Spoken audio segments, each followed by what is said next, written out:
3 years of captivity in the Sahara, a presidential welcome home.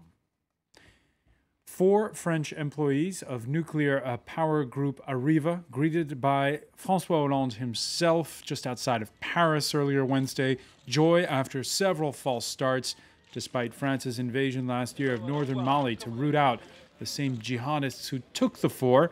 In the end, a peaceful settlement. Paris claims it did not pay a ransom, but newspaper Le Monde, quoting an unnamed French source, claims more than 20 million euros were exchanged on the eve of their release in northern Mali. The circumstances of this release could well shed some of the light on the motives of radical Islamists still holding 7 other French hostages in Africa as well as Syria. To pay or not to pay, that is the question.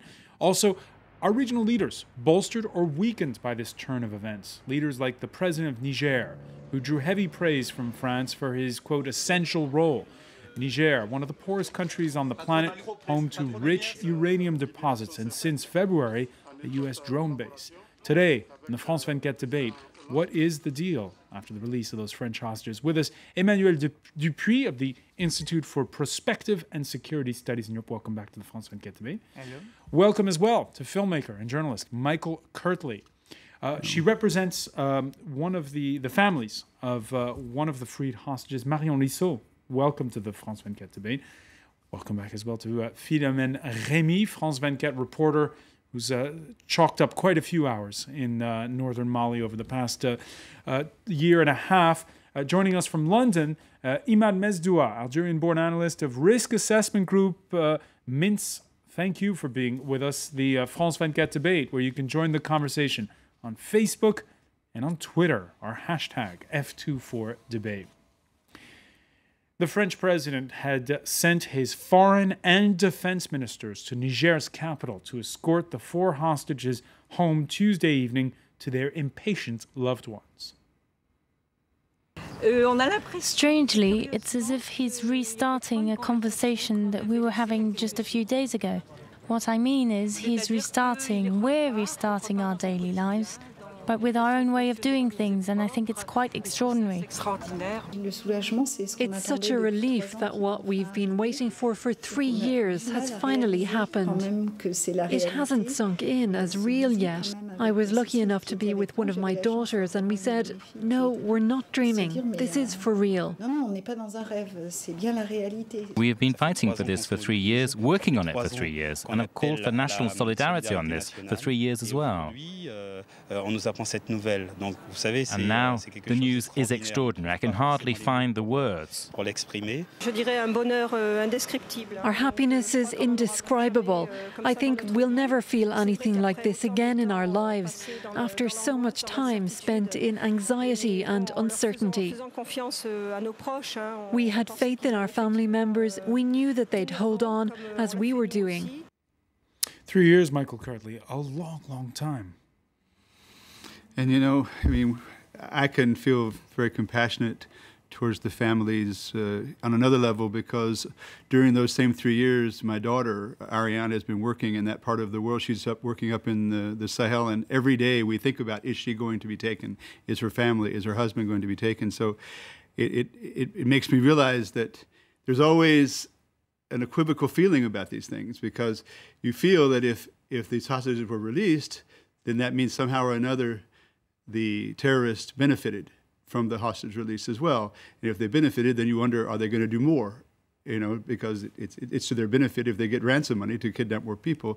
So there's always an equivocal feeling about that. But certainly, if I were in their place, if I was in the place of the family, I'd be there among the first to say, let's pay the ransom. And your daughter has not heeded your calls to play it safe. She's still working there. Well, my daughter still goes back. She just got back from there a month ago. But she and her husband hire 6 armed security agents to follow them around. They're basically just digging wells in the desert, you know, deep wells in the desert for the Tuaregs.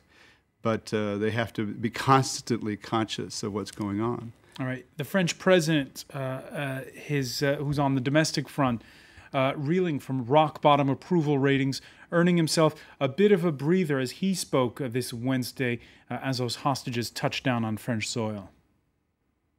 La France, c'est une république. France is a republic, and our country must show both a capacity for dialogue as well as solidarity. We are at a time where we must get together. Unity is the key to success. If there is a lesson to learn from this terrible event, it is that our nation was united behind these 4 French citizens. 7 hostages still held. There have been a lot of other hostage situations, more and more, over the past decade. The scene like we saw today where all of France is glued to its television set watching these hostages come home. Emmanuel DUPUY, are we destined now to see this more and more? Well, we're definitely going to wait for the liberation of the 7 hostages, as you mentioned. It's important to mention the fact that 4 are in Syria and still 3 in Africa, in that part of the continent, 2 maybe in the northern part of Mali, where the hostages have been freed in the past hours, and 1 is still going in Nigeria. But what is quite true is the fact that 3 years has been achieved. A lot of mediation has been undertaken. Maybe we can come back to that, because maybe a key to that of the situation is the fact that a certain number of hostages has been liberated by 1 canal, which has been withdrawn in the recent weeks, and another canal has taken the lead. Of course, a lot of articles have been mentioning the fact that the mediation has been undertaken by the president of Niger. So a lot of back channels. And when last year the French make that decision to go into Mali, did you think at that point, the hostages are all going to be killed? Well, normally we were supposed to wait for the liberation of the hostages when the military operation took a sort of breathing, sort of eased a bit, which was very recently, as you know, before the presidential election. Now things are going on, and I think, again, that has to be put in emphasis. The situation is not so clear. First of all, there is this ransom money, which at one point can occur and provocate a certain number of attacks. And we have to take in consideration that there is a new momentum, I should say, because there's going to be important elections in a few weeks, legislative elections, and maybe that can occur in Mali. In Mali, absolutely. It was the second stage of the stabilization. First, the presidential election in July, and the legislative elections in the next weeks. So I have to say, it's not really clear what are the odds at stake at this point. What is really clear is the fact that this liberation was taken and undertaken by the Nigerians and the by the Niger government. By the Niger government, Mahamadou Issoufou.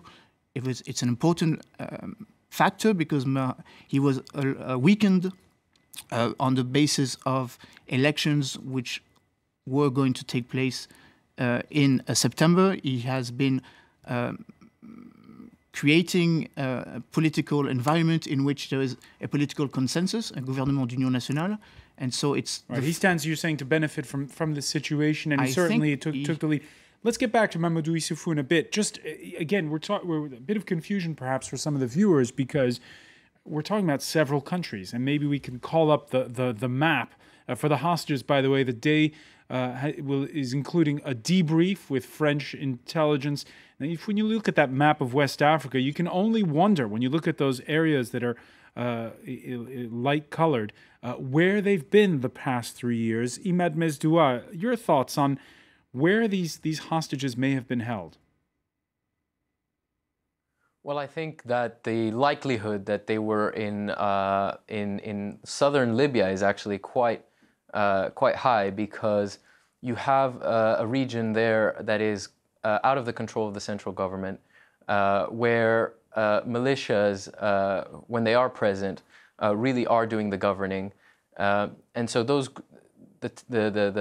hostage takers are more likely to have gone there, dispersing the hostages, as we've seen in different press reports, to hide them and to hide from the intervention that was taking place in the north of Mali. I really think it's unlikely that the hostages were kept anywhere near the Algerian border, where security has been quite high. You have quite a big contingent of the Algerian military that's there at the moment and in the past few months. And I think that Libya really presents the most probable area for them to have transferred their... Let me ask you, the French Defense Ministry has said that, you know, one of the effects of this intervention by French forces in Mali has been that it's sort of driven a wedge through the middle of the Sahara and destabilized some of these groups. What are your thoughts now that those 4 hostages have been freed?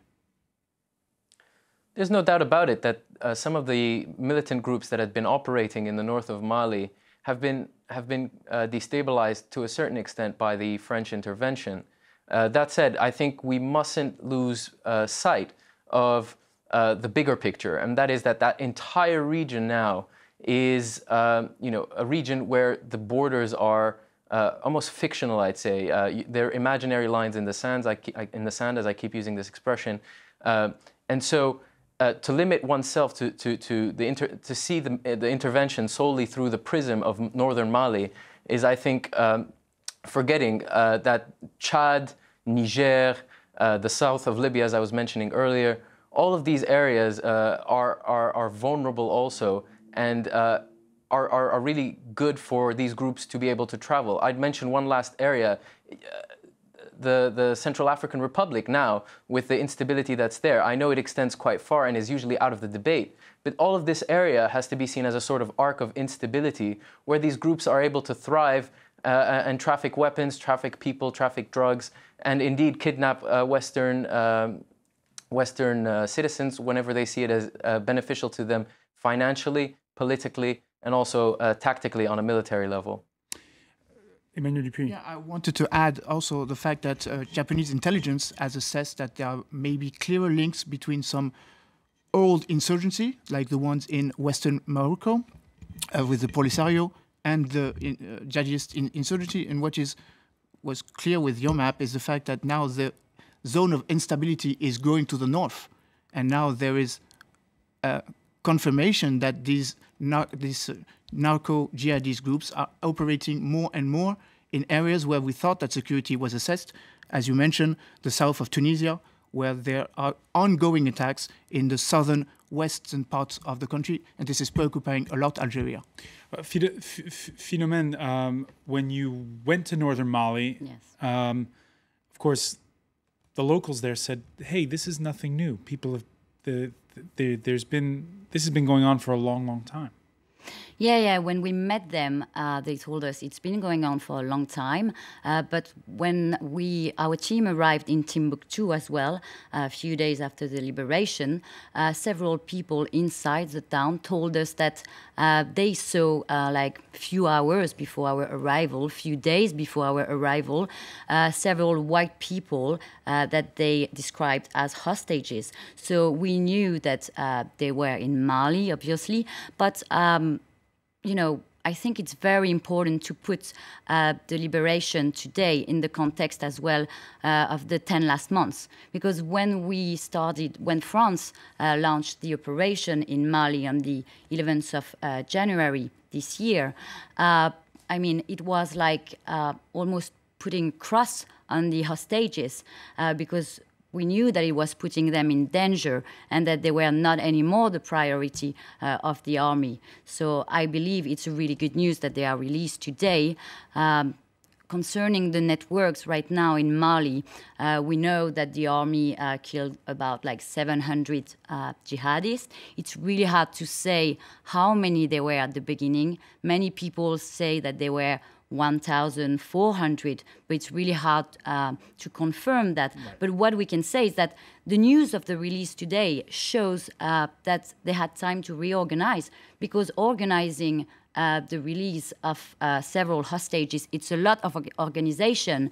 And when they started the intervention in Mali, France intervention in Mali, we know that they had no more contacts with those people. So it means that now they are again in contact with Niger or, you know, French secret services. And it means that to a certain extent, they are reorganizing very quickly.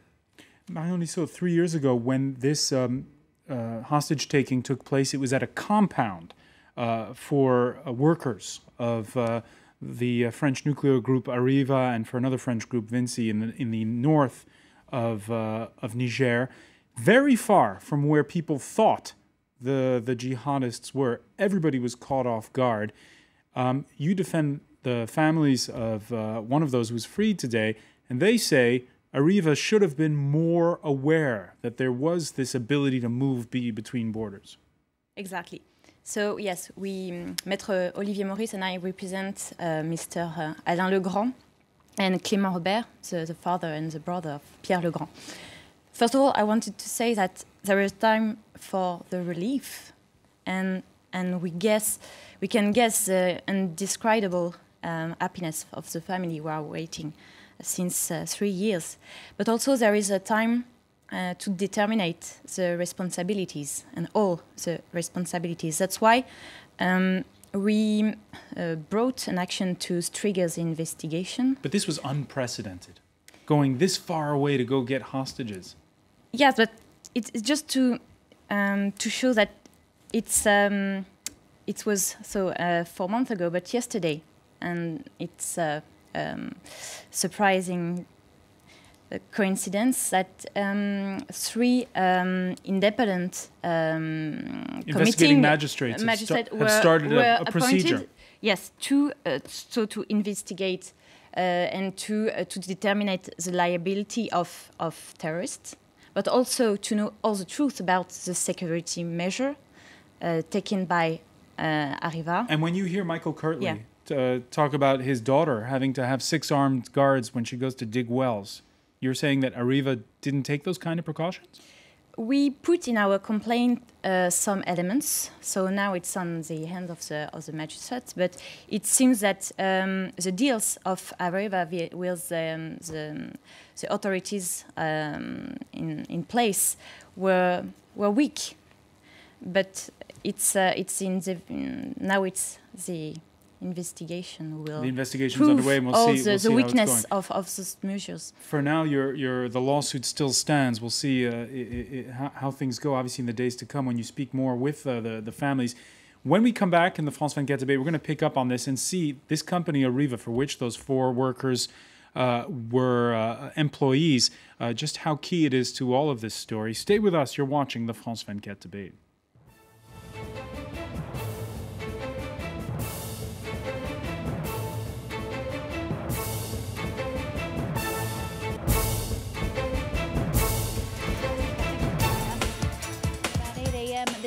Watch France 24 live and free on your mobile phone.